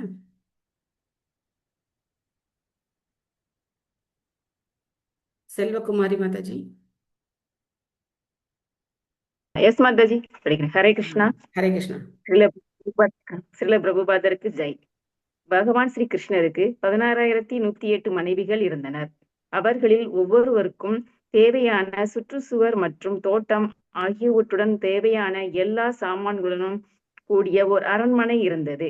இந்த அரண்மனைகளை பற்றிய முழு விவரம் 10வது காண்டத்தில் தரப்பட்டுள்ளது. எல்லா அரண்மனைகளும் மிக சிறந்த சலவை கற்களால் ஆனவை ஆகும். ரத்தினங்களால் வெளிச்சமாக்கப்பட்டிருந்த அவை தங்க ஜரிகைகளுடன் கூடிய சித்திர தையல் வேலைகளால் நன்கு அழகுபடுத்தப்பட்டிருந்த மெத்தென்ற பட்டு ஜமுக்காலங்களாலும் தொங்கும் திரைகளாலும் அலங்கரிக்கப்பட்டிருந்தன. பரமபுருஷர் வலிமை, சக்தி, செல்வங்கள், அழகு மற்றும் அறிவு ஆகிய அனைத்தையும் பூரணமாக கொண்டவர் ஆவார். எனவே பகவானுடைய அரண்மனைகளில் அவரது எல்லா விருப்பங்களையும் நிறைவேற்றுவதற்கு எதுவுமே தேவைப்படவில்லை. பகவான் எல்லையற்றவர் என்பதால் அவரது விருப்பங்களும் எல்லையற்றவையாக மேலும் உபகரணங்களும் எல்லையற்றவையானவை ஆகும். அனைத்தும் எல்லையற்றவையாக இருப்பதால் அது இங்கு சர்வ காமம் அல்லது விரும்பத்தக்க எல்லா பொருட்களையும் கொண்டது என்று சுருக்கமாக விவரிக்கப்படுகிறது. ஹரே கிருஷ்ணா மாதாஜி. ஹரே கிருஷ்ணா. தேங்க்யூ மாதாஜி. ஸோ துவாரகால இருக்கிற அந்த ஐஸ்வர்யத்தை நம்ம பார்க்கலாம், ஐஸ்வர்ய பாவம். ஆனா இந்த பாவம் எங்க கிடையாது? பிருந்தாவனத்தில் கிடையாது. பிருந்தாவனத்துல ரொம்ப எளிமையான மனோநிலையில பகவான் இருக்கார். ஆனா துவாரகா அப்படிங்கிறது ஐஸ்வர்ய தாமம். பத்னிய பதம் புரோஷ்ய கிருஹானுபாகதம் விலோக்கிய சஞ்சாத மனோ மகோத்சவாக உத்தஸ்தூர் ஆராத் சகசாசனார்ச்சயாத் சாகம் ரதை விருடீதலோச்சனானகம். பகவான் ஸ்ரீ கிருஷ்ணரின் ராணிகள் நீண்ட நாட்களுக்கு பின் அயலூரிலிருந்து வீடு திரும்பிய தங்கள் கணவரை கண்டு மனமகிழ்ந்தனர். ராணிகள் உடனடியாக தங்கள் ஆசனங்களில் இருந்தும் தியானங்களில் இருந்தும் எழுந்து சமூக வழக்கப்படி கூச்சத்துடன் தங்களுடைய முகங்களை மூடிக்கொண்டு நாணத்துடன் பார்த்தனர். ஹாய், எப்படா வந்த அப்படின்லாம் கேட்கல. என்ன பண்ணியிருக்காங்க? ரொம்ப வெட்கப்பட்டு அவங்க அவங்க பகவானே தியானம் பண்ணிட்டு உட்காந்துருக்காங்க. செல்போன் கையில வச்சுட்டு வந்துட்டியா, அங்க போட்டு அங்க போய் அது இருக்க எடுத்துப்பா அப்படின்லாம் சொல்லல. என்ன பண்றாங்க? அவங்க தியானம் அப்படிங்கிறது பகவான் மேல இருக்கு.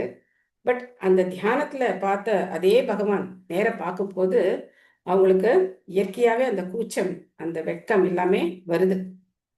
இப்பெல்லாம் வெக்கப்பட்டா என்ன சொல்லுவாங்க? என்னமோ நடிக்கிறாங்க அப்படின்னு நினைச்சுப்பாங்க. பெண்கள் வெக்கப்படவே கூடாது அப்படின்னு ஒரு கங்கணம் கட்டி வச்சிருக்காங்க இல்லையா? என்ன பண்ணுவாங்களோ தெரியல. சித்ரா மாதாஜி படிக்கிறீங்களா? ஹரே கிருஷ்ணா மாதாஜி. ஹரே கிருஷ்ணா. மொழிபெயர்ப்பு பொருளுரை வழங்கிய தெய்வ திரு ஆசா பக்திவேதாந்த சுவாமி பிரபுபாதருக்கு ஜெய். மேலே குறிப்பிடப்படுவது போல் 16,108 ராணிகள் குடியிருக்கும் தமது அரண்மனைக்குள் பகவான் புகுந்தார். அதாவது எல்லா ராணிகளும் அரண்மனைகளும் இருந்தனவே அத்தனை உருவங்களாக பகவான் தம்மை விரிவடை செய்து கொண்டு தனித்தனியாக ஒவ்வொரு அரண்மனைக்குள்ளும் ஒரே நேரத்தில் புகுந்தார். இது பகவானுடைய அந்தரங்க சக்தியின் அம்சத்தை கொண்ட மற்றொரு தோற்றமாகும். பகவான் இரண்டற்ற ஒருவரே என்ற போதிலும் அவரது விருப்பப்படி அவருக்கு இணையான எத்தனை ஆன்மீக உருவங்களாகவும் அவரால் தம்மை விரிவடைய செய்து கொள்ள முடியும். பரம்பொருள் ஒருவரே என்று சுருதி மந்திரம் உறுதி செய்கிறது. எனினும் அவர் விரும்பிய உடனே பலராக விரிவடைகிறார். பரமபுருஷரின் இந்த பலதரப்பட்ட அங்க விரிவங்கள் பூர்ண விரிவங்கங்களாகவும் பிரிக்கப்பட்ட பின்ன பகுதிகளாகவும் தோன்றுகின்றனர். பறிக்கப்பட்ட பின்ன பகுதிகள் அவரது சக்தியின் பிரதிநிதிகளாவார். பூர்ண விரிவங்கங்களோ அல்லது அவரது சொரூபத்தின் அந்த அவதாரங்களாவார். இவ்வாறாக பரமபுருஷர் தம்மை 16,108 பூர்ண விரிவங்கங்களாக விரிவடை செய்து ராணிகளின் ஒவ்வொரு அரண்மனைக்குள்ளும் ஒரே நேரத்தில் புகுந்தார். இது வைபவம் அல்லது பகவானின் உன்னத ஆற்றல் என்று அழைக்கப்படுகிறது. அவரால் அதை செய்ய முடியும் என்பதால் அவர் யோகேஸ்வரர் எனப்படுகிறார். சாதாரணமாக ஒரு யோகியால் தமது உடலை 10 உருவங்களாக விரிவடை செய்து கொள்ள முடியும். ஆனால் பகவானால் அவர் விருப்பப்படி பல ஆயிரக்கணக்கான அல்லது எண்ணற்ற ரூபங்களாக தம்மை விரிவடை செய்து கொள்ள முடியும். நம்பிக்கையற்றவர்கள் பகவான் ஸ்ரீ கிருஷ்ணரை தங்களில் ஒருவராக நினைப்பதுடன் அவர்களுடைய எல்லைக்குட்பட்ட பகவானின் ஆற்றலை அளக்கவும் முயல்கின்றனர். இதனால் பகவான் 16,000 ராணிகளை மணந்தார் என்பதை கேட்டு அவர்கள் ஆச்சரியமடைகின்றனர். எனவே பகவானுடைய நடுத்தர சக்தியின் விரிவங்கங்களாக உள்ள ஜீவராசிகளின் மட்டத்தில் பகவான் இல்லை என்பதை ஒருவர் அறிய வேண்டும்.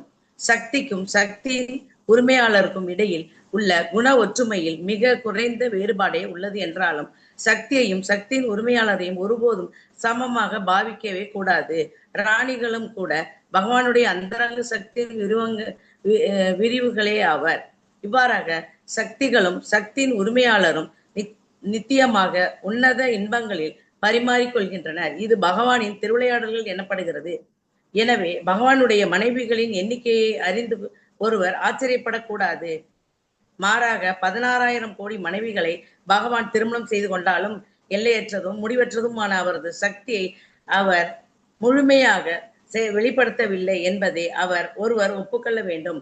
பூமியில் உள்ள மனிதன் எவ்வளவு சக்தி வாய்ந்தவனாக இருந்தாலும் பகவான் ஒருபோதும் அவனுக்கு சமமானவரோ அல்லது குறைந்தவரோ அல்ல என்பதை மனித சரித்திரத்தில் முத்திரை பதிப்பதற்காகவே அவர் 16,000 மனைவிகளை மட்டுமே மணந்து ஒவ்வொரு அரண்மனைக்குள்ளும் ஒரே நேரத்தில் பிரவேசித்தார்.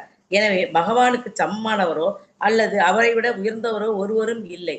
பகவான் எப்பொழுதும் எல்லா விஷயங்களிலும் மிக பெரியவராவார். கடவுள் மிக பெரியவர் என்பது நித்திய உண்மையாகும். எனவே குருட்சேத்திர யுத்தத்தின் காரணமாக நீண்ட நாட்களுக்கு அயல் நாட்டிற்கு சென்றிருந்த தங்கள் கணவர் திரும்பி வருவதை தூரத்திலிருந்து கண்ட ராணிகள் அனைவரும் உடனே தியானத்தை விட்டெழுந்து தங்களுடைய பேரன்பிற்குரிய கணவரை வரவேற்பதற்குரிய ஏற்பாடுகளை செய்தனர். வல்கியரின் மத கோட்பாடுகளின்படி கணவர் அயல்நாட்டிற்கு சென்றுள்ள நேரத்தில் எத்தகைய சூழ்நிலையானாலும் மனைவி தன்னை அலங்கரித்துக் கொள்ளவோ பொது நிகழ்ச்சிகளில் கலந்து கொள்ளவோ சிரிக்கவோ அல்லது உறவினர்களின் வீடுகளுக்கு செல்லவோ கூடாது. இதுவே கணவன் அயலூருக்கு சென்றுள்ள போது மனைவிகள் மேற்கொள்ள வேண்டிய விரதமாகும். அதே சமயம் ஒரு மனைவி தூய்மையற்ற கோலத்துடன் கணவன் முன் வரக்கூடாதென்ற கட்டளையும் உள்ளது. அவள் தன்னை ஆபரணங்களாலும் நல்ல ஆடைகளாலும் அலங்கரித்துக் கொண்டு எப்பொழுதும் மகிழ்ச்சியான மனநிலையுடன் தான் கணவன் முன் வர வேண்டும். கிருஷ்ணரின் ராணிகள் அனைவரும் பகவானுடைய பிரிவை பற்றி எண்ணி எப்பொழுதும் அவரது தியானத்திலேயே ஆழ்ந்திருந்தனர். பகவானை பற்றி தியானிக்காமல் பக்தர்களால் ஒரு கணமும் வாழ முடியாது. மேலும் பகவானுடைய துவாரகா லீலையில் அவரது ராணிகளாக அவதரித்திருந்த லட்சுமி தேவிகளை பற்றி சொல்ல தேவையில்லை. அவர்களை ஒருபோதும் பகவானிடமிருந்து பிரிக்க முடியாது. மாடு மேய்க்க வனத்துக்கு சென்றிருந்த கிருஷ்ணரை பிருந்தாவனத்து கோபியர்களால் மறக்க முடியவில்லை. சிறுவராக இருந்த பகவான் ஸ்ரீ கிருஷ்ணர் கிராமத்தில் இல்லாத சமயத்தில் கோபியர்கள் அவரது மென்மையான தாமரை பாதங்கள் கரடு முரடான பூமியில் நடப்பதால் நோகுமோ என்று கவலைப்பட்டனர். இச்சிந்தனையால் சில சமயங்களில் அவர்கள் சமாதியில் ஆழ்ந்து மன வருத்தம் அடைந்தனர். இதுவே பகவானுடைய தூய சகாக்களின் நிலையாகும்.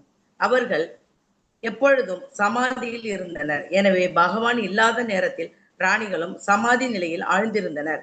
தற்போது தூரத்தில் பகவான் வருவதைக் கண்ட ராணிகள் மேலே குறிப்பிடப்பட்ட பெண்களுக்குரிய விரதங்கள் உட்பட எல்லா ஈடுபாடுகளையும் உடனே கைவிட்டனர். ஸ்ரீ விஸ்வநாத சக்கரவர்த்தி தாகூரார் பின்வருமாறு கருத்துரைக்கிறார். முதலில் அவர்கள் ஆசனங்களிலிருந்து எழுந்தனர். பிறகு அவர்களுடைய கணவரை காண அவர்கள் விரும்பிய போதிலும் பெண்மைக்குரிய வெட்கத்தினால் தைரியம் அடைந்தனர். ஆனால் மனப்பூர்வமாக பரவச நிலையால் பலவீனமான அந்நிலையை கடந்து அவர்கள் பகவானை தழுவிக்கொள்ள வேண்டும் என்ற எண்ணத்தில் சிக்கிக் கொண்டனர். இந்த எண்ணம் அவர்களை உண்மையாகவே சுற்றுப்புற சூழ்நிலையை மறந்துவிடச் செய்தது. பிரதானமான பரவச நிலை மற்றெல்லா சம்பிரதாயங்களையும் அழித்துவிட்டது. இவ்வாறாக பகவானை சந்தித்து வழியில் உள்ள எல்லா தடங்களில் இருந்தும் அவர்கள் தப்பினர். அதுவே இதய தெய்வமான பகவான் ஸ்ரீ கிருஷ்ணரை சந்திப்பதற்குரிய பூரணத்துவ நிலையாகும். Thank you Mataji. Thank you. Hare Krishna. Hare Krishna Mataji. Hare Krishna. Entry எப்படி இருக்கு பாருங்க, பகவானுடைய என்ட்ரி அவருடைய அரண்மனைக்குள்ள. 16,108 அரண்மனைகள்ல பகவான் 16,108 விரிவங்கங்களா விரிஞ்சு ஒவ்வொரு அரண்மனைக்குள்ளேயும் ஒரே சமயத்துல நுழைகிறார். இதுதான் பகவானுடைய அற்புதமான ஐஸ்வர்யம். இதே மாதிரி ஒரு லீலை பண்ணியிருக்கார் பகவான் விருந்தாவனத்துல. என்ன லீலை யாருக்கா தெரியுமா? கோபர்களை எல்லாம் கடத்திட்டு பசுவெல்லாம் கடத்திட்டு போகும்போது வெரி குட். பிரம்ம விமோகன லீலால அந்த கண்ணுக்குட்டியும் பிரம்மா தூக்கிட்டு போயிட்டார், கோபர்களையும் தூக்கிட்டு போயிட்டார். அப்போ அத்தனை கண்ணுக்குட்டி, அத்தனை கோபர்களா கிருஷ்ணர் வந்து விரிவடைகிறார். இந்த 16,108 விட அது ரொம்ப ஜாஸ்தி விரிவடைகிறார். சோ அந்த மாதிரி பகவான் தன்னை எத்தனை விரிவங்கங்களா விட விரிச்சிக்க முடியும். சும்மா யாராவது ஏதாவது பேசக்கூடாது அப்படிங்கிறதுனால அவர் என்ன பண்ணியிருக்காரு, 16,108 நிறுத்திட்டு இருக்கார். பிரபா சொல்றார் 16 கோடி கூட அவர் வந்து மனைவிகளை கூட அவரால் திருமணம் பண்ணிக்க முடியும், அத்தனை அரண்மனையில வச்சு அவரால் மெயின்டைன் பண்ண முடியும். ஆனா இந்த உலகத்துல இருக்கிற ஒருத்தரால அதெல்லாம் பண்ண முடியாது. சோ நான் தான் கடவுள்லாம் சொல்லாத, உன்னால இதெல்லாம் முடியாது அப்படின்னு இங்க பிரபா வந்து சொல்றாங்க. சோ இந்த மாதிரி பகவானுடைய அந்த யோகா, அதனால்தான் பகவான் வந்து யோகேஸ்வரா. எத்திர யோகேஸ்வர கிருஷ்ணோ எத்திர பார்த்தோ தனுர்தரக தத்ர ஸ்ரீர் விஜயோ பூதே திருவா நீதிர்மதிர். லாஸ்ட் ஸ்லோகம் பகவத்கீதால. அதுல வந்து சஞ்சயன் சொல்றார், எத்திர யோகேஸ்வரா, கிருஷ்ணர் வந்து யோகேஸ்வரர். எல்லா யோக சக்திகளுக்கும் அவர் தான் அதிபதி. அவரால் என்ன வேணா பண்ண முடியும். ஆனா இங்க பிரபா சொல்றார், ஒரு யோகி இந்த உலகத்துல தன்னை 10 விரிச்சுக்க முடியும் அப்படின்னு சொல்றார். அந்த மாதிரி மட்டும் யாராவது பண்ணியிருந்தாங்க, பெரிய கோயிலா கட்டியிருப்பாங்க, நீதான் நிஜமாவே கடவுள் அப்படின்னு. ஏன்னா நமக்கு இந்த விஷயம் தெரியாது. இந்த மாதிரி ஒரு யோகி தன்னை 10 விரிவிக்க முடியும் அப்படின்னு நமக்கு தெரியாது. இந்த மாதிரி யாராவது இன்னொரு ஆள் இங்க இருக்கான்னு காட்டியிருந்தாங்கன்னா என்ன பண்ணுவோம், நிஜமாவே கடவுள்பா அப்படின்னு நம்ம நம்பி அவருக்கு வந்து எல்லாம் பண்ணியிருப்போம். ஸோ அதுக்குதான் நம்ம வந்து சாஸ்திரங்களை கொஞ்சமா தெரிஞ்சுக்கணும், சாஸ்திரபூர்வமா அதெல்லாம் நம்ம வந்து தெரிஞ்சுக்கணும். ஒரு யோக சக்தி அப்படிங்கிறதும் அவரதுனால கடவுளாயிட முடியாது, அது வந்து யோக சித்தி, அவ்வளவுதான். ஸோ ஆக அடுத்து இங்க பாத்தீங்க அப்படின்னாக்க பிரபுபாதர் வந்து நாம்ஸ்லாம் சொல்றார், ஒரு கணவன் மனைவினா எப்படி இருக்கணும் அப்படிங்கிறத சொல்றார். கணவன் இல்லாத நேரத்துல மனைவி தன்னை அலங்கரிச்சுக்கிறதோ இல்லை வெளியில விசேஷங்களுக்கு போறதோ எல்லா இடத்துக்கும் போயிட்டு வர்றதோ அதெல்லாம் வந்து பண்ணக்கூடாது அப்படின்னு சொல்றார். எனக்கு தெரிஞ்ச நிஜமாவே ஒருத்தவங்க அப்படி இருந்தாங்க. அவங்க ஸ்கூல்ல ஒர்க் பண்ற டீச்சர், அவங்க ஹஸ்பண்ட் வந்து வெளிநாட்டுல இருந்தாரு. அவங்க எந்த ஃபங்க்ஷனுக்கும் வரமாட்டாங்க. கேட்டா என்ன சொல்லுவாங்க, எங்க வீட்டுக்காரர் வந்ததுக்கு அப்புறம் வரேன் அப்படின்னு. உங்க வீட்டுக்காரர் எப்போ வருது, நீங்க எப்போ ஃபங்க்ஷனுக்கு வருது, ஃபங்க்ஷன் முடிஞ்சு போயிடுமே அப்படின்னு சொன்னா பரவாயில்லன்றவங்க. அவங்க வரமாட்டாங்க, தனியா வரமாட்டேன் அப்படின்றவாங்க. கல்யாணம் ஆன புதுசுலேயே அவர் விட்டுட்டு போயிட்டாரு. பட் அந்த பொண்ணுக்கு அந்த நேச்சர் வந்து இயல்பாவே இருந்திருக்கு. என்னோட ஹஸ்பண்ட் இல்லாம நான் வரமாட்டேன். ஆனா நல்லா அலங்காரம்லாம் பண்ணிட்டு தான் ஸ்கூலுக்கு போவாங்க, அது வேற விஷயம். பட் ஃபங்க்ஷனுக்கு வரமாட்டாங்க. கூப்பிட்டா எதிர் வீட்டில் தான் இருக்கும், ஆனால் கூப்பிட்டா கூட வரமாட்டாங்க. அவர் வந்ததுக்கு அப்புறம் வரேங்க அப்படின்வாங்க. அவர் எப்பங்க வர்றது அப்படின்னா, அவர் வந்ததுக்கு அப்புறம் வரேங்க அப்படின்றாங்க. நானும் சரின்னு சொல்லிடுவேன். அப்புறம் எனக்கு பாகவதம் படிச்ச போது அட இந்த பொண்ணுக்கு அது நேச்சுராவே இருக்கே அப்படின்னு சொல்லி நினைச்சுக்கிட்டேன். ஸோ அந்த மாதிரி நேச்சர் இருக்கிறவங்களும் இருக்காங்களே, பரவாயில்லையே அப்படின்ட்டு இருந்தது. அப்புறம் அதே மாதிரி கணவனுக்கு முன்னாடி ஒரு பெண் அலங்கோலமான கோலத்துல இருக்கவும் கூடாது. எப்போ அழகா தலை சீவி பொட்டு வச்சு நல்ல ஒரு உடை உடுத்தி நம்மக்கிட்ட என்ன இருக்கோ அந்த மாதிரி ஒரு பெஸ்டா வந்து கணவனுக்கு முன்னாடி இருக்கணும் அப்படின்னு. அதுக்கப்புறம் பிரபுபாதர் வந்து எங்க போயிட்டார், விருந்தாவனத்துக்கு போயிட்டார். அழகான ஒரு ஸ்லோகம். சலசிய பிரஜாச்சாரயன் பசூன் நளின சுந்தரம் நாததே பதம் ஷிலத்ருணாங்குரை சீததீதன கலிலதாமன காந்த கச்சதி அப்படின்னு சொல்றாங்க. நீங்க பாட்டுக்கு கிராமத்தை விட்டுட்டு இந்த காட்டுக்குள்ள போயிடுறீங்க பசுமாடு மேய்க்கிறதுக்கு. அப்ப என்ன ஆகுமா? ஷில திருநாங்குறை. ஷில அப்படின்னாக்கா புல்லு. புல்லு எல்லாம் ஷார்ப்பா இருக்குமா. புல்லு ஷார்ப்பா இருந்தா அந்த புல்லு அவர் காலில் குத்திடுமா. எப்படி இருக்கு? ஷில திருநாங்குறை சீத தீதன. புல்லோட ஷார்ப்னஸ் எப்படி குத்தும்? அப்படி நினைக்கிறாங்க. இந்த புல்லெல்லாம் ஷார்ப்பா இருக்குமே, அதெல்லாம் உங்க பாதத்துல குத்திடுமே, நீங்க வேற செருப்பு வேற போட்டுக்க மாட்டேங்கிறீங்க, ஸோ அப்படிலாம் குத்துமே, அது நினைச்சு எங்க மனசுலாம் ரொம்ப கஷ்டப்படுது அப்படின்னு விருந்தாவனத்து கோபியர்கள் சொல்றாங்களாம். ஸோ அதுக்கப்புறம் ஒரு விஸ்வநாத சக்கரவர்த்தி தாக்குரார் வந்து அப்படி ஒரு ஒரு இன்னொரு லெவலுக்கு கொண்டு போறார் பாருங்க. அவர் என்ன சொல்றாரு அப்படின்னா, இந்த மனைவிகளுக்கெல்லாம் முதல்ல கூச்சம் இருந்தது இல்லையா? எப்படி வந்துட்டாரு, உள்ள வந்துட்டாரு, ஆனாலும் எப்படி டைரக்டா நம்ம அவர் முன்னாடி போறது அப்படிங்கிற ஒரு கூச்சம் இருந்தது இல்லையா? அந்த வெட்கத்தை எது ஓவர் கம் பண்ணுதான்? இல்ல போய் கிருஷ்ணரை போய் கட்டிக்கணும் அப்படிங்கிற எண்ணம் வந்து ஓவர் கம் பண்ணுதான். அப்போ அந்த எண்ணத்தினால அவங்க என்ன பண்றாங்களா, அவங்கள சுத்தி இருக்கிற எல்லா சூழ்நிலையும் மறந்துட்டாங்களாம். யாரு பாக்குறா யாரு பார்க்கல எல்லாத்தையும் மறந்துட்டாங்களாம். மறந்து அவங்க போய் பகவானை போய் அடையணும்னு சொல்லி போறாங்களாம். பகவான் அடையணும்னா நம்ம இந்த மாதிரி இருக்கணும் அப்படின்னு சொல்றாரு விஸ்வநாத சக்கரவர்த்தி தாக்குரார். சாண்டிங் பண்ணணும் அப்படின்னாக்க இல்ல அது சரியில்லை இது சரியில்லை, அந்த பிரச்சனை இருக்கு இந்த பிரச்சனை இருக்கு, ஆஃபர் பண்ண முடியாது, வெங்காயம் பிரச்சனை, பூண்டு பிரச்சனை, காஃபி பிரச்சனை, டீ பிரச்சனை, இதெல்லாம் நமக்கு இருக்கக்கூடாது. பகவானை அடையணும் அப்படின்னு சொன்னா என்ன பண்ணணும்? ஓவர் கம் பண்ணணும். ஒவ்வொரு தடைகளையும் நம்ம வந்து ஓவர் கம் பண்ணணும். நம்ம லெவலுக்கு அதுதான். நம்ம லெவலுக்கு நம்ம என்ன பண்ண முடியாது, வேற எதையும் இப்போதைக்கு சிந்திக்க முடியாது. ஒழுங்கா சாண்டிங் பண்ணணும், 4 சட்டத்திட்டத்தை ஃபாலோ பண்ணணும், பிரசாதம் சாப்பிடணும். இந்த லெவல் நம்ம என்ன பண்ணணும், இதை கரெக்டா நம்ம வந்து பண்றதுக்கு ட்ரை பண்ணணும். Such a wonderful. விஸ்வநாத சக்கரவர்த்தி தாக்குரார் வந்து ரசிக ஆச்சாரியார். ஸோ அவர் சொல்றார், இதுதான் வந்து கிருஷ்ணர் அடையறதுக்கு பூரணத்துவ நிலை அப்படின்னு சொல்றார். ஓகே, ஆஹா டைம் ஆயிடுச்சு. உங்களுக்கு ஏதாவது கேள்விகள் சந்தேகங்கள்? அப்புறம் நிறைய பேர் வந்து நாளைக்கு மார்கழி 1 அப்படிங்கிறதுனால நான் பாடுறேன் அப்படின்னு நிறைய பேர் சொல்றீங்க.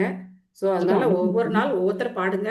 ஒருத்தரே பாட முடியாது. அதனால உங்களுக்கு ஒரு ஷெட்யூல் போட்டுக்கிட்டு நீங்களே ஒவ்வொரு நாள் ஒரு பாசுரம் பாடலாம். நான் யாரையும் பாட வேண்டாம்லாம் சொல்லலை. யாருக்கு பாட வருமோ அவங்க பாசுரம் பாடலாம். பட் மாதாஜி நீங்க எங்களுக்கு 1 மந்த்துக்கு என்ன அட்வைஸ் பண்றீங்க மாதாஜி? நாங்க எப்படி இருக்கணும் மார்கழியில, அது சொல்லுங்க மாதாஜி. மார்கழியில ஆண்டாள் அட்வைஸ் பண்றாங்க. வையகத்து வாழ்வீர்கள் நாமும் நம் பாவைக்கு செய்யும் கிரிசைகள் கேளீரோ, பார்க்கடலில் பையத்துயின்ற பரமனடி பாடி நெய்யுண்ணோம் பாலுண்ணோம் நாட்காலே நீராடி மையிட்டெழுதோம் மலரிட்டு நாம் முடியோம் செய்யாதன செய்யோம் தீக்குறளை சென்றோதோம் ஐயமும் பிச்சையும் ஆந்தனையும் கைகாட்டி உய்யுமாறென்று உவந்தேரோ ரெம்பாவாய். அதை நம்ம பண்ணா போதும், வேற எதுவும் பண்ண வேண்டாம். தீக்குறளை சென்றோதும் அதை ஃபாலோ பண்ணா போதும். நெய்யுண்ணோம் பாலுண்ணோம்லாம் விட்டுருவோம். நம்ம தீக்குறளை சென்றோதும் என்ன அர்த்தம்? தேவையில்லாத வார்த்தைகளை பேசவே கூடாது. தேவையில்லாத ஊர் வம்பு, உலகத்து வம்பு, ஒரு வம்பு நமக்கு வேண்டாம். செல்போன் பார்க்க வேண்டாம், நியூஸ் பார்க்க வேண்டாம், எந்த அக்கப்போரும் நமக்கு வேண்டாம். நம்ம என்ன பண்ணலாம், ஃபுல்லா கான்சன்ட்ரேட் பண்ணுவோம். ஃபுல்லா கான்சன்ட்ரேட் பண்ணி நாம ஜபம் சொல்லுவோம், பகவத்கீதை படிப்போம், பாகவதம் படிப்போம், எல்லாருக்கும் பிரசாத டிஸ்ட்ரிபியூஷன் பண்ணுவோம், புக் டிஸ்ட்ரிபியூஷன் பண்ணுவோம். என்னென்ன சேவையில நம்மளால உற்சாகமா ஈடுபட முடியுமோ அந்த சேவைகள்ல ஈடுபடுவோம். அதுதான் நம்ம பண்ணணும். ஆண்டாள் நமக்கு ஒரு ஃபார்ம் பண்ணி கொடுத்துட்டாங்க. 2வது ஸ்லோகத்திலே சொல்லிட்டாங்க. முதல் ஸ்லோகத்துல சொல்லிட்டு 2வது ஸ்லோகத்துல வந்து என்னென்ன டூஸ் அண்ட் டோன்ட்ஸ் கிளியரா கொடுத்துட்டாங்க பாருங்க. அதனால ஆச்சாரியர்கள் நமக்கு காட்டியிருக்காங்க, பிரபுபாதர் நமக்கு சொல்லியிருக்கார். நமக்கு மார்கழி 1 மாசம் கிடையாது, நம்ம எப்பவுமே இதான் பண்ணிட்டு இருப்போம். ஆனா இந்த மாதங்கள் எல்லாம் என்ன, நமக்கு ஒரு உற்சாகத்தை கொடுக்கக்கூடிய மாதங்கள். கொஞ்சம் நம்ம அப்படி டவுன் ஆகும்போது ஒரு கார்த்திக் மந்த் வந்தோடனே தாமோதராத்தி பண்ணணும் அப்படின்னு சொல்லி நம்ம எல்லாம் ரொம்ப உற்சாகமா தாமோதரா அப்படின்னு சொல்றோம். இப்ப பாருங்க நமக்கு மார்கழி மாசம் வந்துருச்சு.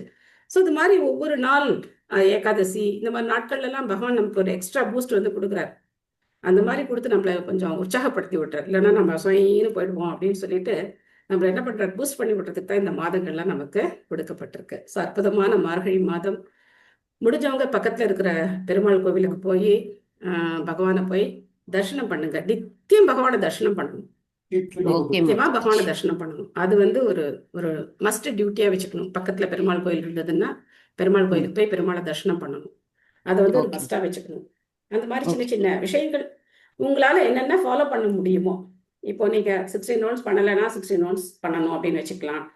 ஒரு வேளை நைவேத்தியம் பண்றீங்கன்னா 3 வேளையும் நைவேத்தியம் பண்ணணும்னு வச்சுக்கலாம். நம்மளால என்ன ஸ்டாண்டர்டை இன்க்ரீஸ் பண்ண முடியுமோ அந்த ஸ்டாண்டர்டை நம்ம இன்க்ரீஸ் பண்ணிக்கிட்டே போகணும். சரியா? ஓகே சரிங்க மாதாஜி. நன்றி. ஹரே கிருஷ்ணா. அதுக்கப்புறம் பிரபுபாவுடைய புக்ஸ் வந்து டிரான்சென்ட் ஆப் அப்படிங்கிற ஆப்ல வந்து உங்களுக்கு ஆன்லைன்லேயே புக்ஸ் எல்லாம் படிக்கிற மாதிரி இருக்கு. படிச்சு அவங்களே படிப்பாங்க, நம்ம கேட்கலாம், அந்த மாதிரி இருக்கு. டிரான்சென்ட் ஆப் அப்படின்னு இருக்கு. தமிழ்ல எல்லா புக்ஸும் கிடைக்குது. 5500 என்னமோ நினைக்கிறேன். நீங்க இந்த மாதிரி ஒரு ஒரு பேஜா போட்டோ எடுத்து போட்டு அதெல்லாம் படிச்சு ரொம்ப கஷ்டம். ஸோ புக்கு வாங்குங்க. பிரபுபாதர் புக்ஸை நீங்க வந்து ஒரு 40 ரூபாய் 20 ரூபா 40 ரூபா பணம் கொடுத்து வாங்குங்க. இதெல்லாம் பெரிய சேவை. பிரபுபாதர் புக்ஸை வாங்குறதே பெரிய சேவை. இல்லைன்னா இந்த டிரான்சென்ட் ஆப்ல போய் நீங்க வந்து ஃபுல்லா பர்ச்சேஸ் பண்ணிக்கலாம். பிரபுபாதருடைய எல்லா புக்ஸும் இருக்கு அதுல. பாகவதம், பகவத்கீதா, ஸ்மால் புக்ஸ், அப்புறம் பக்தி ரசாமிர்த சிந்து, எல்லா புக்ஸும் அதுல இருக்கு. ஸோ அதை ட்ரை பண்ணலாம். அந்த மாதிரி நீங்க வந்து புக்ஸ் வாங்கி படிக்கிறது ரொம்ப நல்லது. ஸோ இன்னைக்கு யார் படிக்க முடியலையோ அவங்க கண்டிப்பா நாளைக்கு படிக்கலாம். யாரும் வருத்தப்பட்டுக்காதீங்க, நம்மளால படிக்க முடியலையே அப்படின்னு சொல்லி வருத்தப்படாதீங்க. கண்டிப்பா யார் யார் படிக்கலையோ அவங்க முதல்ல நாளைக்கு படிக்கலாம். அப்புறம் உங்களுக்கு ஏதாவது கேள்விகள், சந்தேகங்கள் ஏதாவது இருக்கா? நன்றி ஹரே மாதாஜி. கிருஷ்ணா கிருஷ்ணா மாதாஜி. மாதாஜி. சொல்லுங்க. மாதாஜி ம் நெய் பால் அதெல்லாம் சாப்பிடக்கூடாதுங்களா மாதாஜி இந்த 1 மந்த்? இல்ல இல்ல இல்ல அப்படிலாம் கிடையாது. சாப்பிடலாம். ஆண்டவர் ஓகேங்க சொல்றாங்க, அதாவது மாதாஜி. நம்ம ரொம்ப ஆப்புலண்டா பண்ணிக்க கூடாது, பகவானுக்கு பண்ணணுங்கிறதுக்காக சொல்றாங்க. பட் நம்ம அதெல்லாம் ஒன்றும் அவ்வளோ ஸ்ட்ரிக்டாலாம் ஃபாலோ பண்ணணும்லாம் கிடையாது. பிரபுபாதர் நமக்கு அதெல்லாம் ஒன்றும் சொல்லலை. ஓகேவா? ஓகேங்க Mataji. Thank you Mataji. Okay. Hare Krishna Mataji. Thank you Mataji. Hare Krishna Mataji. Hare Krishna நன்றி மாதாஜி. மாதாஜி. மாதாஜி ஹேமமாலினி மாதாஜி ஒரு பாட்டு பாட சொல்லுங்க மாதாஜி. நல்லா இருக்கும். யாரு? என்ன பாட்டு? ஹேமமாலினி மாதாஜி அன்னைக்கு ஒரு பாட்டு பாடினாங்கல்ல மாதாஜி. நாளைக்குல இருந்து பாடலாம். ஓகே மாதாஜி. ஆக்சுவலா நான் இன்னைக்கு வந்து ஜுலன் யாத்திரை பாடலாம்னு நினைச்சிட்டு இருந்தேன். பட் டைம் ஆயிடுச்சு. ஓகே மாதாஜி. நன்றி மாதாஜி. ஹரே ஹரே கிருஷ்ணா. ஹரே கிருஷ்ணா. சுலம் யாத்திரை பாடுறதான்.